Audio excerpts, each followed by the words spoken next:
Hello friends, എല്ലാവർക്കും നമസ്കാരം. നിങ്ങളേവരും കാത്തിരിക്കുന്ന ഗൗതമിൻ്റെയും നന്ദയുടെയും നാളത്തെ വിശേഷത്തിലേക്ക് എല്ലാ കൂട്ടുകാർക്കും സ്വാഗതം. എല്ലാവർക്കും നല്ലൊരു ദിവസം ആശംസിച്ചുകൊണ്ട് തന്നെ നമുക്ക് നാളത്തെ വിശേഷത്തിലേക്ക് കിടക്കാം. അതിനു മുമ്പായിട്ട് ആരെങ്കിലും നമ്മുടെ ഈ ചാനൽ ആദ്യമായിട്ട് കാണുന്നുണ്ടെങ്കിൽ ഇതുവരെ സബ്സ്ക്രൈബ് ഒന്നും ചെയ്ത് വെച്ചിട്ടില്ലെങ്കിൽ തീർച്ചയായിട്ടും ഒന്ന് സബ്സ്ക്രൈബ് ചെയ്ത് വെച്ചോളൂ കേട്ടോ. അതിനോടൊപ്പം മാക്സിമം എല്ലാവരും നമ്മുടെ വീഡിയോ ഇഷ്ടപ്പെടുകയാണെങ്കിൽ ഒരു ലൈക്ക് അടിച്ചിട്ട് പോകാവുള്ളേ. അപ്പം നമുക്ക് നേരെ നാളത്തെ വിശേഷത്തിലേക്ക് തന്നെ പോകാം. അപ്പം ഇന്നത്തെ വിശേഷമൊക്കെ നിങ്ങൾ കണ്ടും കേട്ടും ഒക്കെ ഞെട്ടിയിരിക്കുകയായിരിക്കും അല്ലേ. നമ്മുടെ ഗൗതം ഒരു കമ്മീഷണർ ആണെന്നും പറഞ്ഞുകൊണ്ട് ഇങ്ങനെയൊക്കെ ഗൗതമിന് ചെയ്യാനായിട്ട് സാധിക്കും. ഒരു കമ്മീഷണറിന് ഇങ്ങനെ എന്താ പറയുക, ഒരു വെളിവും വെള്ളിയാഴ്ചയും ഇല്ലാതെ വെറുതെ ഒരു പെണ്ണിനെ കൊണ്ടുപോയി ജയിലിൽ ഇടുക എന്നൊക്കെ പറഞ്ഞു കഴിഞ്ഞിട്ടുണ്ടെങ്കിൽ അതൊന്നും പ്രാക്ടിക്കലായിട്ട് ചിന്തിക്കുന്ന കാര്യമല്ല. പിന്നെ കഥയിൽ ചോദ്യമില്ല, കഥയാണ്.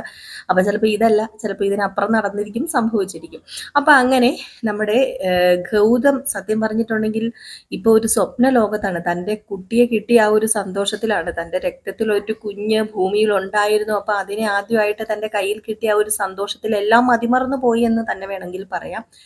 ഏതായാലും ആ മതിമറക്കലിന് അവസാനം കുറിച്ചുകൊണ്ട് നമ്മുടെ നിർമ്മല് ഗൗതമിൻ്റെ അടുത്ത് എത്തുകയാണ്. അങ്ങനെ ഗൗതമിൻ്റെ അടുത്ത് എത്തിക്കഴിഞ്ഞ് പിന്നെ നമ്മുടെ ഗൗതമിന് ഉണ്ടാകാൻ പോകുന്ന മാറ്റങ്ങൾ, നിർമ്മല് ഗൗതമിൻ്റെ അടുത്ത് എത്തിക്കഴിഞ്ഞ് ഗൗതമിന് ഉണ്ടാകാൻ പോകുന്ന മാറ്റമാണ് നാളെ നമ്മൾ കാണുന്നത്. അങ്ങനെ നന്ദേനെ റിലീസ് ചെയ്യുന്ന കുറച്ച് കാര്യങ്ങളൊക്കെയാണ് കേട്ടോ നാളത്തെ, അങ്ങനത്തെ കുറച്ച് സീനുകളൊക്കെയാണ്. അപ്പോൾ ഏതായാലും നമ്മുടെ നന്ദയുടെ അടുത്ത് നിർമ്മല് ചെന്നു. നന്ദയുടെ ഓരോ ചോദ്യത്തിനും സത്യം പറഞ്ഞാൽ നിർമ്മൽ ഇങ്ങനെ അന്താളിച്ച് നിൽക്കുകയാണ്. താൻ കാരണമാണല്ലോ നന്ദ ജയിലിൽ പോയി കിടക്കേണ്ടി വന്നത്. അപ്പൊ അത് തന്നെ ഒരു വലിയൊരു ഇതാണല്ലോ. അപ്പൊ നിർമ്മലിന് വല്ലാത്തൊരു സങ്കടവും, താൻ കാരണം ഇതൊക്കെ സംഭവിച്ചു, താൻ ഒരിക്കലും ഇങ്ങനെയൊന്നും സംഭവിക്കുമെന്ന് ഓർത്തതേ ഇല്ല. നന്ദയും അതുപോലെ ഗൗരിമോളെയും ഏറ്റെടുക്കണം ഗൗതം. അങ്ങനെ അവർ സുഖമായിട്ട് ജീവിക്കുന്ന കാണണമെന്ന് ആഗ്രഹിച്ചുകൊണ്ടാണ് ഇത്രയും കാര്യങ്ങളൊക്കെ ചെന്ന് പറഞ്ഞു കൊടുത്തത്. പക്ഷെ അതൊക്കെ വലിയൊരു പ്രശ്നത്തിലേക്ക് എത്തുമെന്ന് ഓർത്തില്ല. അങ്ങനെ നമ്മുടെ നന്ദയോട് വന്ന് മാപ്പൊക്കെ ചോദിച്ചിട്ട് നേരെ നിർമ്മല് ഗൗതമിന്റെ അടുത്തേക്ക് ചെല്ലുകയാണ്. അപ്പൊ ഈ സമയത്തായിക്കോട്ടെ ഗൗതം കുട്ടിയെ താഴത്തും തറയിലും ഒന്നും വെക്കാതെ ആ കുട്ടിയുടെ കാര്യങ്ങളൊക്കെ ഇങ്ങനെ നോക്കിക്കൊണ്ട് നടക്കുക. അപ്പം പിങ്കിക്ക് കാര്യം മനസ്സിലായി, കൈവിട്ട് പോയി എന്ന്. അപ്പൊ ഇതിനിടയിൽ നമ്മുടെ കനകമ്മ വന്ന് പിങ്കിയോട് പറയുന്നുണ്ട്, പിങ്കി മോളെ എല്ലാം കൈവിട്ടു പോയല്ലോ, എങ്കിലും മോക്ക് ഈ അവസ്ഥ വരുമെന്ന് ഞാൻ ഒരിക്കലും വിചാരിച്ചില്ലായിരുന്നു. ഇപ്പൊ ഇതൂടെ കേട്ട് കഴിയുമ്പോഴത്തേക്കും പെട്ടെന്ന് നമ്മുടെ പിങ്കി ചോദിച്ചു, എന്താ കനകമ്മ പറയുന്നത് എനിക്ക് മനസ്സിലാവുന്നില്ലെന്ന് പറഞ്ഞപ്പോ, എന്ത് മനസ്സിലാകാനാ, ഇത്രയൊക്കെ മനസ്സിലായത് പോരെ. ഓ, എങ്കിലും ഇനിയിപ്പം ഗൗതം സാറിന്റെ ജീവിതത്തിൽ കുഞ്ഞിന് എന്ത് ബന്ധമായിരിക്കും ഉള്ളത്, എന്താ സ്ഥാനം എന്നൊന്നും എനിക്ക് മനസ്സിലാവുന്നില്ല. എന്തൊക്കെയാണെങ്കിലും ഉപ്പോളം വരുവോ ഉപ്പിലിട്ടത് എന്നൊരു ചോദ്യം കൂടെ. ഇത് കേട്ടപ്പോഴേ നമ്മുടെ പിങ്കിയുടെ സകല കൺട്രോളും പോയിട്ടോ. പിങ്കി പറഞ്ഞു, ഇപ്പം കനകമ്മയ്ക്ക് എന്താ വേണ്ടത്? എന്റെ മനസ്സ് കുത്തി വേദനിപ്പിക്കാനാണോ ഇങ്ങനെ ഓരോന്ന് പറയുന്നത്? ഓ, ഞാൻ കുത്തി വേദനിപ്പിക്കാനൊന്നും അല്ല പിങ്കി മോളെ പറഞ്ഞത്. കുഞ്ഞിന്റെ കാര്യം ഓർത്ത് സത്യം പറഞ്ഞാൽ എനിക്ക് ഭയങ്കര സങ്കടമുണ്ട്. നീ ഇവിടത്തെ ആരാ? മോൾ ഇവിടത്തെ ആരാ എന്നിങ്ങനെ ചോദിച്ചപ്പോഴത്തേക്കും, ദേ കനകമ്മേ, വെറുതെ മിണ്ടാതിരിക്കുന്നുണ്ടോ? വെറുതെ ഓരോന്ന് എരുതിയിൽ എണ്ണ ഒഴിച്ചു തരുവാണോ? അയ്യോ, എരുതിയിൽ എണ്ണ ഒഴിക്കാൻ മാത്രമേ ഈ കനകമ്മ ആരുമല്ല. പറയാനുള്ളത് പറഞ്ഞെന്നേ ഉള്ളൂ. അന്നേ മോള് സൂക്ഷിച്ചും കണ്ട് നിൽക്കുവാണെങ്കിൽ ഇതൊന്നും വരില്ലായിരുന്നു. ആ, ഇനിയെങ്കിലും എനിക്കൊന്ന് പറയാനുള്ളൂ. ആ ഗൗരിമോളെന്ന് പറഞ്ഞ് ഇവിടെ കയറി കൂടിയിട്ടുണ്ടല്ലോ ഒരു സാധനം. ആ സാധനത്തെ എങ്ങനെയെങ്കിലും ഈ വെളിയിലാക്കാൻ നോക്കിക്കോ. രക്തത്തെ തിരിച്ചറിഞ്ഞു. ഇനിയിപ്പൊ രക്തമല്ലാത്തൊരു രക്തം ഇവിടെ ഉണ്ട്. അതിനെ തിരിച്ച് കൊണ്ടുപോയി ഓഫനേജിൽ തന്നെ തള്ളുവോന്നും അറിയത്തില്ലല്ലോ എന്നൊക്കെ പറഞ്ഞ് ഇങ്ങനെ ഓരോന്ന് പറഞ്ഞ് ഇങ്ങനെ എരിവുകയറ്റി കൊടുക്കാണ്. ഇത് കേട്ട് കഴിയുമ്പോഴത്തേക്കും നമ്മുടെ പിങ്കിയുടെ സകല കൺട്രോളും പോയി. പിങ്കി ആണെങ്കിൽ ചെല്ലുമ്പോഴത്തേക്കും നന്ദുമോൻ മാറി നിൽക്കുന്നു. ഗൗരിമോളെ ഗൗതം ഇങ്ങനെ തലോടുന്നു, കൊഞ്ചിക്കുന്നു, ലാളിക്കുന്നു. അതുപോലെ തന്നെ ബെഡ് റോസ്റ്റ് ഉണ്ടാക്കി കൊടുത്ത് വായിൽ വെച്ച് കൊടുക്കുന്നു. പക്ഷെ ഗൗതം അങ്ങനെ ഒരു രണ്ടായിട്ട് തിരിച്ചിട്ടൊന്നും അല്ല. ഒക്കെയാണെങ്കിലും സ്വന്തം കുഞ്ഞിനെ ഇത്രയും നാളായിട്ടും കാണാതിരുന്ന് കണ്ട് ഇങ്ങനെ ഒരു കുഞ്ഞുണ്ടെന്ന് അറിഞ്ഞതിന്റെ സ്നേഹമൊക്കെ ആ കുട്ടിയോട് കാണിക്കുമല്ലോ. അപ്പൊ ആ ഒരു സ്നേഹപ്രകടനമാണ്. പിങ്കിക്ക് പക്ഷെ കണ്ണിൽ കാണുമ്പോഴത്തേക്കും അത് ഒരു കൃത്യമായിട്ട്, അതായത് മാറ്റി നിർത്തലായിട്ട് തന്റെ കുഞ്ഞെന്ന് പറഞ്ഞിട്ടുണ്ട് നമ്മുടെ നന്ദുമോനെ മാറ്റി നിർത്തലായിട്ട് തന്നെ തോന്നുകയാണ്. അപ്പൊ ഇതുകൂടെ കണ്ടു കഴിയുമ്പോഴത്തേക്കും സകല കൺട്രോളും തെറ്റിപ്പോവുക. അങ്ങനെ നമ്മുടെ പിങ്കി നേരെ റൂമിനകത്ത് കയറിപ്പോയെന്ന് പൊട്ടിക്കരയാണ് കേട്ടോ. പൊട്ടിക്കരയാണ്. അപ്പൊ ഇത് കണ്ടുകൊണ്ട് നമ്മുടെ മോഹിനി ആ വഴി വന്നു. പിന്നെ പറയാനുണ്ടോ? മോഹിനിക്കും കിട്ടിയ അവസരമല്ലേ മോഹിനി പാഴാക്കും. മോഹിനിക്ക് എങ്ങനെയെങ്കിലും ഗൗരിമോളെ അവിടെ നിന്ന് ഇറക്കിയാൽ മതി. അപ്പൊ ഈ സംഭവ വികാസങ്ങളൊക്കെ ഇന്ദീവരന്തരമായിട്ട് ഇങ്ങനെ നടന്നു പോയിക്കൊണ്ടിരിക്കുന്ന സമയത്താണ് നമ്മുടെ നിർമ്മല വരുന്നത്. അങ്ങനെ നിർമ്മല വന്ന് ഗൗതമിനെ കാണുന്നു. അങ്ങനെ ഗൗതമിനോട് ചോദിക്കുകയാണ്, എന്ത് പണിയാ ഗൗതം സാർ കാണിച്ചത്? ഗൗതം സാർ എന്നല്ല, ഗൗതമേട്ടൻ കാണിച്ചത്. ഗൗതമേട്ടൻ, ഞാൻ സത്യങ്ങളൊക്കെ ഗൗതമേട്ടനോട് തുറന്നു പറഞ്ഞത് ഒരിക്കലും നന്ദയും ഗൗരീനെയും പിരിക്കാനല്ല. അവരൊരുമിച്ച്, അതും ഗൗതം സാറിന്റെ കൂടെ നിങ്ങൾ ഒരുമിച്ച് ഒരു ഫാമിലി ആയിട്ട് നിങ്ങൾ സന്തോഷത്തോടു കൂടി ജീവിക്കുന്നത് കാണാനല്ലേ ഞാൻ ഇതൊക്കെ പറഞ്ഞത്.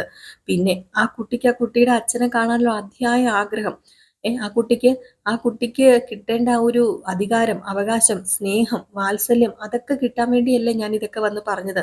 അല്ലാതെ ഒരിക്കലും നന്ദയും ആ കുഞ്ഞിനെയും രണ്ടാക്കാൻ വേണ്ടിയല്ല ഞാൻ ഗൗതമേട്ടന്റെ മുമ്പിൽ വന്ന് നിന്ന് യാചിച്ചതും കെഞ്ചിയതൊന്നും. ഇതിപ്പം വല്ലാത്തൊരു കടന്ന കൈയായി പോയി. ഒരു കമ്മീഷണർ ചെയ്യാൻ പറ്റുന്ന കാര്യങ്ങളാണോ ഗൗതമേട്ടൻ ചെയ്തു വെച്ചിരിക്കുന്നത്? ഒരു കമ്മീഷണറായിട്ട് ചിന്തിച്ചു നോക്ക്. ഒരു നീതി ന്യായവും ഇല്ലാതെ വെറുതെ നന്ദേരെ പിടിച്ചോണ്ട് പോയി പോലീസ് സ്റ്റേഷനിൽ ഇടുക. എന്തിന്? ഇതൊക്കെ സത്യം പറഞ്ഞു കഴിഞ്ഞിട്ടുണ്ടെങ്കിൽ നീതി കയ്യിലെടുത്ത് പ്രവർത്തിക്കുന്നതാണോ? അത് സ്വന്തം ഇഷ്ടപ്രകാരം നീതിയൊക്കെ കണ്ടുപിടിക്കുന്നതാണോ? ഗൗതമേട്ടൻ അങ്ങനെ ഒരാളല്ലെന്നാണ് ഞാൻ കരുതിയിരിക്കുന്നത്. ഗൗതമേട്ടൻ ഒരുപാട് അവാർഡുകളൊക്കെ കിട്ടി തന്നെ ഇപ്പൊ ഈ പോസ്റ്റിൽ ഇരിക്കുന്നത്. സത്യത്തെ സത്യമായി കാണാനും തെറ്റിനെ തെറ്റായി കാണാനും നിയമത്തിന്റെ രീതിയിൽ അതേ രീതിയിൽ തന്നെ സഞ്ചരിക്കാനും ഒക്കെ ഉള്ളൊരു അവകാശവും കഴിവും ഒക്കെ ഉള്ള ഒരാളാണല്ലോ ഈ എന്റെ മുമ്പിൽ നിൽക്കുന്ന ഗൗതമേട്ടൻ. പോട്ടെ, അതൊക്കെ പോട്ടെ. തന്റെ കുഞ്ഞിന്റെ അമ്മ ആ കുഞ്ഞിനെ ഇത്രയും നാളും കൈവിടാതെ ആ കുഞ്ഞിനെ വളർത്തിയെടുത്തു എന്ന് ചിന്തിച്ചാ പോരെ? നന്ദയ്ക്ക് വേണമെങ്കിൽ ഈ അച്ഛനില്ലാത്ത കുഞ്ഞിനെ വളർത്തേണ്ട കാര്യം ഉണ്ടായിരുന്നോ? ആ ഒരു നിമിഷം നന്ദ വേറെന്തെങ്കിലും ചിന്തിച്ചിരുന്നുവെങ്കിലോ? ഇതൊന്നും ചിന്തിക്കാതെ അവൾ അവളുടെ കുഞ്ഞിനെ വളർത്തി. നന്ദ കുഞ്ഞിനെ എല്ലാ രീതിയിലും നല്ല രീതിയിൽ തന്നെ വളർത്തിയെടുത്തു. അങ്ങനെ ഓർത്തെങ്കിലും ഗൗതമേട്ടൻ എങ്ങനെ തോന്നുന്നു എന്നൊക്കെ ചോദിക്കുക. ഈ നിർമ്മലിന്റെ ഓരോ ക്വസ്റ്റ്യൻസിനും മുമ്പിലും നമ്മുടെ ഗൗതം പകച്ചു പോവുകയാണ് കേട്ടോ. ഗൗതം ആ സ്പോട്ടിൽ തന്നെ നേരെ പോവുകയാണ് പോലീസ് സ്റ്റേഷനിലേക്ക്. അങ്ങനെ പോലീസ് സ്റ്റേഷനിലേക്ക് ചെന്നു. ഗൗതം ചെന്നപ്പോൾ തന്നെ അവിടെ എല്ലാവരും ഉണ്ട്. അവര് ആണെങ്കിൽ ഗൗതമിന് സല്യൂട്ടൊക്കെ കൊടുത്ത് എണീറ്റപ്പം ഗൗതം ചോദിച്ചു, നന്ദ എന്ത് ചോദിച്ചപ്പോഴത്തേക്ക് ലോക്കപ്പിലാന്ന് പറഞ്ഞു. നിങ്ങളോട് ആരാ ലോക്കപ്പ് പിടിച്ച് അവളെ ഇടാൻ പറഞ്ഞെന്ന് ചോദിച്ചു. പറഞ്ഞു, അല്ല സാറല്ലേ പറഞ്ഞത് അറസ്റ്റ് ചെയ്യുന്നവരെ ലോക്കപ്പിലാണല്ലോ ഇടുന്നത്. എന്നാലും അത് വളരെ മോശമായി പോയില്ലേ? നിങ്ങൾ ആരോട് ചോദിച്ചിട്ട് നിങ്ങൾ ലോക്കപ്പിൽ കൊണ്ടിട്ടതെന്ന് ചോദിച്ചുകൊണ്ട് പിന്നെ അവരുടെ മെക്കിട്ട് കയറുകയാണ്. അങ്ങനെ നേരെ ചെന്നു നന്ദയുടെ അടുത്തേക്ക് ചെന്ന് നന്ദ ആ ഒരു പോലീസ് സ്റ്റേഷനിലകത്ത് ആ ലോക്കപ്പിൽ നിൽക്കുന്നത് കണ്ടപ്പോഴത്തേക്കും നമ്മുടെ ഗൗതമിന്റെ ചങ്ക് തകരുന്നുണ്ട് കേട്ടോ. ഗൗതം പെട്ടെന്ന് ആ ലോക്ക് തുറന്നപ്പോഴത്തേക്കും ആ ലോക്ക് അങ്ങ് ഇങ്ങനെ അകത്തേക്ക് തള്ളിയിട്ട്, ഗൗതം സാറിന് കൊതി തീർന്നോ? എന്നെ ലോക്കപ്പിലിട്ട് കൊതി തീർന്നോ? ഇല്ലെങ്കിൽ ഗൗതം സാർ ഒരു കാര്യം ചെയ്യേ, കുറച്ച് ദിവസം കൂടി എന്നെ ഈ ലോക്കപ്പിൽ ഇട്ടോ. എന്നിട്ട് ഗൗതം സാർ എന്നെ കൊന്ന് തിന്ന് അപ്പോഴെങ്കിലും ഗൗതം സാറിന്റെ വാശിക്കും വൈരാഗ്യത്തിനും ഒക്കെ ഗൗതം സാറിന് എന്തെങ്കിലും സമാധാനം കിട്ടുമെങ്കിൽ അങ്ങനെ ആയിക്കോട്ടെ. ഗൗതം സാർ ജയിക്കുമെങ്കിൽ അങ്ങനെ ആയിക്കോട്ടെ. എന്നെ അങ്ങ് കൊന്ന് നിങ്ങൾ തിന്ന് എല്ലാരും കൂടെ ചേർന്ന് എന്നെ അങ്ങോട്ട് കൊല്ലാനൊക്കെ ഇങ്ങനെ പറയുക. അങ്ങനെ ഈ ഒരു സമനില തെറ്റി പോലെ നമ്മുടെ നന്ദി ഇങ്ങനെ പറയുക. അപ്പോഴത്തേക്കും നന്ദ നീ സമാധാനപ്പെട്. ഒരിക്കലും നിന്നെ ലോക്കപ്പിൽ അടയ്ക്കാൻ കൊണ്ടുവന്നതല്ല ഞാൻ. ഒരു നിമിഷത്തിൽ ഞാനല്ലാതെ ആയിപ്പോയി എന്ന് പറയപ്പം, ഈ ഒരു നിമിഷത്തിൽ നിങ്ങളല്ലാതെ ആയെന്നാ നിങ്ങളുടെ കുട്ടീനെ നിങ്ങൾക്ക് നഷ്ടപ്പെടുന്നത്. എന്നിട്ടും അതും എൻ്റെ തലയിൽ കൊണ്ടിട്ടു. ഞാൻ കാരണമാണ് നമ്മുടെ മോൻ നഷ്ടപ്പെട്ടതെന്ന്. അന്ന് നിങ്ങൾക്ക് ഒരു വാക്ക് എന്നെ വിളിക്കായിരുന്നു. നിങ്ങൾക്ക് ഒരു തവണ എന്നെ വിളിച്ച് എന്നെ അകത്ത് കയറ്റിയിരുന്നെങ്കിൽ ഒരുപക്ഷെ ആ കുഞ്ഞെന്ന് ആർക്ക് നഷ്ടമാവില്ലായിരുന്നു. പക്ഷെ നിങ്ങൾ അതൊന്നും ചെയ്തില്ല എന്ന് പറഞ്ഞുകൊണ്ട് വീണ്ടും നമ്മുടെ നന്ദ പറഞ്ഞപ്പം, നന്ദ നിർത്ത്, ഇനി അതിനെക്കുറിച്ചൊന്നും ഞാൻ സംസാരിക്കുന്നില്ല. നന്ദയുടെ കയ്യിൽ നിന്ന് കുട്ടിയെ തട്ടിപ്പറിച്ചെടുക്കാനോ ഗൗരിമോളുടെ അവകാശം പിടിച്ചു പറ്റാനോ ഒന്നുമല്ല. നീ ഒന്ന് ഓർത്തു നോക്ക്, ഇത്രയും വർഷം ഒരു രക്തത്തിൽ ഒരു കുഞ്ഞ് മറഞ്ഞിരുന്നിട്ട് ആ കുഞ്ഞിനെ എനിക്ക് കാണാനോ മിണ്ടാനോ അതിന് സ്നേഹം കൊടുക്കാനോ സാധിക്കാത്ത ഒരച്ഛൻ, ആ അച്ഛൻ്റെ അവസ്ഥ ഒന്ന് ഓർത്തു നോക്കണം. അല്ലാതെ ഒരിക്കലും നിന്റെ കയ്യിൽ നിന്ന് ഞാൻ തട്ടിപ്പറിച്ചോണ്ട് പോയതല്ല എന്നിങ്ങനെ പറഞ്ഞപ്പം, പിന്നെ എൻ്റെ കുട്ടിയെ കൊണ്ടുപോയി നിങ്ങൾ എന്താ കാണിച്ചത്? തട്ടിപ്പറിച്ചോണ്ട് പോയതല്ലേ നിങ്ങൾ? എനിക്ക് വേറൊന്നും അറിയണ്ട. എനിക്ക് എൻ്റെ കുട്ടീനെ കിട്ടിയേ തീരൂ. എനിക്കും എൻ്റെ കുട്ടിക്ക് ശാന്തിപുരത്തേക്ക് എത്രയും പെട്ടെന്ന് പോകണം. ഇല്ല, ഞാൻ സമ്മതിക്കില്ല. നിങ്ങൾ ശാന്തിപുരത്തേക്ക് പോകാൻ ഞാൻ സമ്മതിക്കില്ലെന്ന് അപ്പം തന്നെ ഗൗതം പറഞ്ഞു. ഇത് കേട്ടതും നമ്മുടെ നന്ദ ഇങ്ങനെ അന്താളിച്ച് നിൽക്കുകയാണ് കേട്ടോ. ഏകദേശം ഈ ഒരു സീനൊക്കെ കാണിച്ചിട്ടാണ് വിശേഷം അവസാനിക്കുന്നത്. ഏതായാലും ലക്ഷ്മിയും തിരിഞ്ഞിരിക്കുകയാണ്. നമ്മുടെ ലക്ഷ്മിക്ക് ഇപ്പം നന്ദേനെയും നന്ദയുടെ കുട്ടീനെയും വേണമെന്നുണ്ട്. സത്യം പറഞ്ഞിട്ടുണ്ടെങ്കിൽ സ്വന്തം രക്തത്തിൽ പിറന്നൊരു, അതായത് സ്വന്തം മകന്റെ രക്തത്തിൽ പിറന്നൊരു കുട്ടിക്ക് കൊടുക്കേണ്ട സ്നേഹവും വാത്സല്യവും ലക്ഷ്മിക്ക് കൊടുക്കണമല്ലോ. അത് മാത്രമല്ല, ആ കുട്ടീനെ ഒറ്റയ്ക്ക് ഇത്രയും നാൾ വളർത്തിയല്ലോ നന്ദ. ഒരു അമ്മയ്ക്ക് അതിന്റെ വിഷമം മനസ്സിലാവും. അപ്പൊ അതുകൊണ്ട് തന്നെ നമ്മുടെ ലക്ഷ്മിക്ക് അത് മനസ്സിലാകുന്നുകൊണ്ട് ലക്ഷ്മി ഇനി ഗൗതമിനോട് പറയുന്നുകൊണ്ട് നന്ദി ഇനി ഈ വീട്ടിലാണ് കഴിയേണ്ടത്, ഇങ്ങോട്ട് വിളിച്ചോണ്ട് വരാന്.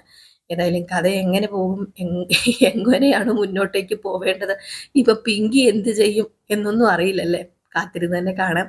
ഏകദേശം നാളെ ഈ ഒരു സീനൊക്കെ കാണിച്ചിട്ടാട്ടോ വിശേഷം അവസാനിക്കുന്നത്. നമുക്ക് ഇന്ന് രാവിലെ ഫുൾ വിശേഷം ചെയ്യാൻ പറ്റിയിരുന്നില്ല. നമ്മൾ ഇന്നലെയും ഫുൾ വിശേഷം ചെയ്തിരുന്നില്ല, കാരണം ഞാൻ ഹോസ്പിറ്റലിലായിരുന്നു.